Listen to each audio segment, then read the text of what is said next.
گروہ کا جو سرغنہ تھا سجاد نام کا آدمی، وہ اس بچی کے پاس آتا ہے، اس کے ساتھ زنا بالجبر کی کوشش کرتا ہے۔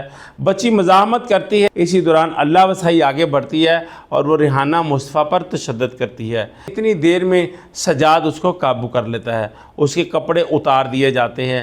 جب وہ برہنہ حالت میں اپنے آپ کو دیکھتی ہے تو وہ گم سم کھڑی ہو جاتی ہے۔ وہ درندہ سجاد نامی اس کے ساتھ سب سے پہلے زنا بالجبر کرتا ہے۔ اس بچی کی چیخیں یقیناً اللہ تک گئی ہوں گی، جو بچی آج اپنے گھر میں ہے۔ شہباز لڑکا وہ بھی آتا ہے، وہ بھی اس کے ساتھ زنا بالجبر کرتا ہے۔ بچی بہت زیادہ مزاحمت کرتی ہے۔ جب وہ جتنا مزاحمت کرتی ہے اور اللہ وسائی اور اقرا اتنا ہی اس کو مارتی ہیں۔